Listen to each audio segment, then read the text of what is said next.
हम लोग पढ़ चुके हैं स्पर्मेटोसाइटोसिस के बारे में, मियोसिस के बारे में पढ़ चुके हैं। अब जो तीसरी चीज़ मैंने आपको बोला था कि हमें स्पर्मेटोजेनेसिस के एंड में क्या मिलता है, स्पर्मेटोजेनेसिस के एंड में हमें 4 स्पर्मेटिड्स मिलते हैं और किस तरह से वो 4 इमेच्योर स्पर्म या फिर 4 स्पर्मेटिड्स फाइनली मेच्योर स्पर्म्स में या स्पर्मेटॉइड्स में कन्वर्ट होते हैं। उस प्रोसेस को हम लोग क्या बोलते हैं, spermiogenesis.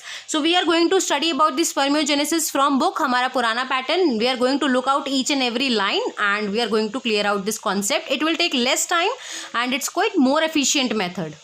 So let's get started. Let's see what all written is there in my spermiogenesis process. Spermiogenesis, it is a complex series of changes by which a spermatid becomes spermatozoa, or it is divided into 2 phases. Basically, as I have told you that when we get at the end of spermatogenesis, जब हमें 4 spermatids मिलते हैं, they are actually your immature sperms.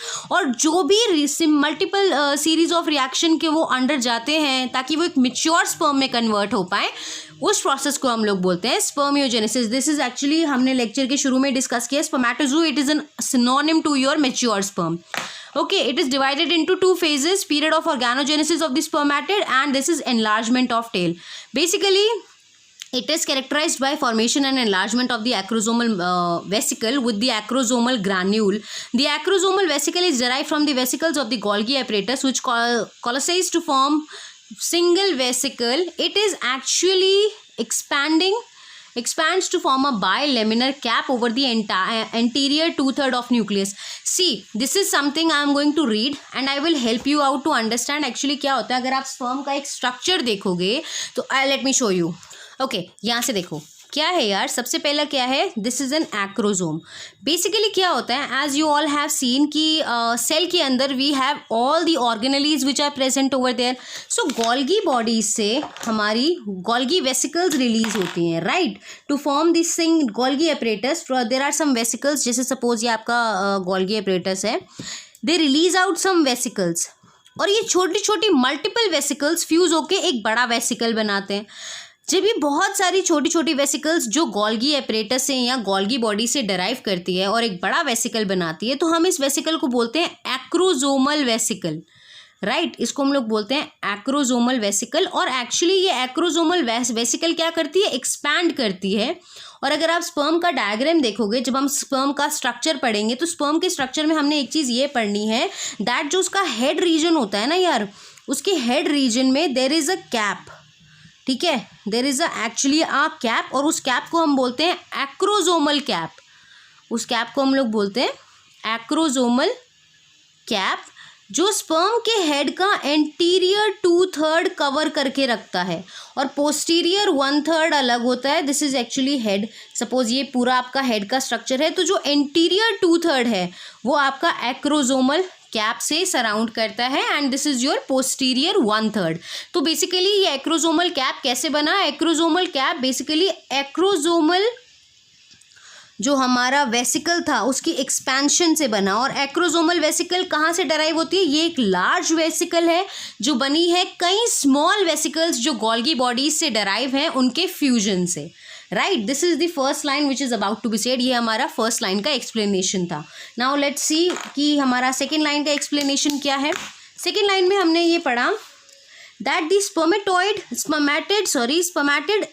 elongates and rest of the Golgi complex with the cytoplasm migrate to the posterior part of the cell, right. What actually happens, क्योंकि मैंने क्या बोला that इसमें अगर आप जब स्पर्म का स्ट्रक्चर पढ़ोगे तो जितना भी गोल्गी कॉम्प्लेक्स का एरिया था हमने जो एक्रोजोमल कैप का बनाया है, बेसिकली ये हिस्सा इलोंगेट करता चला जाएगा एंड जितना भी गोल्गी बॉडीज और साइटोप्लाज्म एक्सेसिव है, स्पर्म के अंदर कभी भी ना बहुत ज़्यादा साइटोप्लाज्म होता ही नहीं है, राइट। तो जो एक्सेसिव हमारा साइटोप्लाज्म है वो posterior part of the cell की तरफ माइग्रेट कर जाएगा।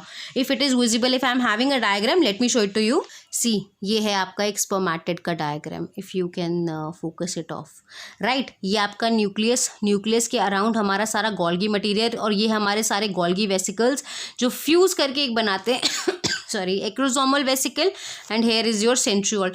Trust me, when you're going to study about the structure of sperm, आपको अपने आप समझ आ जाएगा that what all these things are. Let's get back to this thing. उसके बाद में क्या है, the cell further elongates with the formation of the axial fibrils from the basal body of the spermatozoa. Basal body is derived from the distal centriole of spermatid. Proximal remains unmodified. Basically क्या होता है, जब आप यार sperm के बारे में structurally पढ़ोगे, this is I am giving very brief interview about your structure of sperm.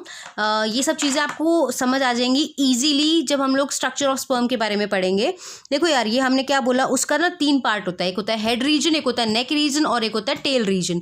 Middle piece जो आप बात करते हो वो मिडिल पीस टेल रीजन का ही एंड होता है, राइट. ये है हमारा head region. I have a very poor drawing. ये है सपोज मेरा neck region and this is your tail region. इतनी गंदी टेल तो नहीं होती यार. Suppose this is your tail region, right. Now what happens, ये जो हमने नेक रीजन बनाया ना, इट्स अराउंड 0.3 म्यू. इसका लेंथ इतना ही होता है, इससे ज़्यादा नहीं होता है इसका लेंथ. और ये around 4 mu and it the diameter is somewhat around you can say 3. The diameter is somewhat around 3. It is there 3 mu, right. So basically neck में क्या होता है, there is an proximal centriole और एक होता है distal centriole. जो हमारा proximal centriole होता है that remains unmodified, लेकिन जो हमारा distal centriole होता है ना, वो basically modify कर जाता है basal body में, right. और basal body में एंड देन यहाँ से हमारे निकलते हैं axial filaments, right. Axial filaments निकलते हैं हमारे, और जो ये हमारे एक्सियल फिलामेंट्स निकलते हैं ये बनाते हैं हमारा axoneme. Don't think much about it, क्योंकि मैंने आपको स्ट्रक्चर ऑफ स्पर्म में बेसल बॉडी के बारे में बताना है कि एग्जैक्टली बेसल बॉडी का स्ट्रक्चर क्या होता है. एंड ये एक्चुअली ना, to be honest, this is exactly जो हमने सीलिया का स्ट्रक्चर पढ़ा था, जो हमने फ्लैजिला के और फ्लैजिला का तो नहीं, सीलिया का स्ट्रक्चर हमने एपिथेलियल सेल में डिस्कस करा था. Similar thing we are going to do again, कि किस तरह से 9+0 का बेसल बॉडी का जो हमारा ट्यूब्यूलिन प्रोटीन का वहाँ पर था, माइक्रोट्यूब्यूल्स का जो हमारा स्ट्रक्चर था, वो जब ऊपर की तरफ मूव करते हैं देन दे मेक 9+2 कॉन्फ़िगरेशन जो बनाते हैं, जिसमें हमारा डाइनिन प्रोटीन्स या you can say dynein arms होते हैं और nexin proteins. So all these terms अभी हो सकता है आपको नहीं समझ आ रही हो. We don't have any such problem with this.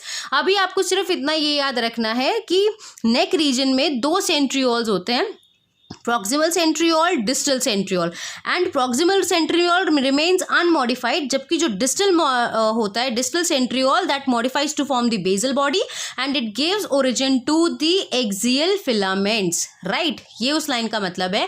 अगर ये चीज़ नहीं भी समझ आई, अगर अभी आपको लग रहा है कि यार ये चीज़ प्रॉब्लमैटिक है, नहीं पल्ले पड़ रही है properly, then no problem at all. हम लोग स्पर्म के स्ट्रक्चर में, I am telling you again and again, we are going to discuss all the structures very briefly.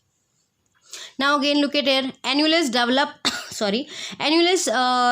near the basal body. Mitochondria assemble to form the helical sheath around the bundle of fibrils. Then there is enlargement of tail. Final maturation is actually the enlargement of the tail. A part of cytoplasm with some mitochondria and multiple structures. This is called as your residual body. Basically क्या होता है यार, जो cytoplasm है along with some mitochondria, Golgi membrane, vesicles. Please read this line, it's really important. RNA particles and granules, they get detached from the leading part which is made up of acrosome and nucleus, right. acrosome और nucleus से connected area जो होता है, उसके अलावा जो भी area है, that is said to be your residual body. The spermatids are surrounded by the serotoli cells. जो spermatids हैं, they are surrounded by what? They are surrounded by the nourishing cells. हमारे serotoli cells होते हैं, they engulf the spermatids and they actually engulf the residual bodies and the degenerating cells. And even the serotoli cells are the only cells which the spermatozoa are released from the serotoli cells. This release is called as your spermiation. So I think I should stop this topic over here. हम ये paragraph को भी read नहीं करेंगे. We are going to read this complete paragraph जिसमें हमने क्या include करना है, spermiogenesis के बारे में. We are going to discuss this entirely when we are going to study about the structure of sperm. After this I think अगर हम ये randomly read करेंगे उसके साथ में, तो it's all clear over there.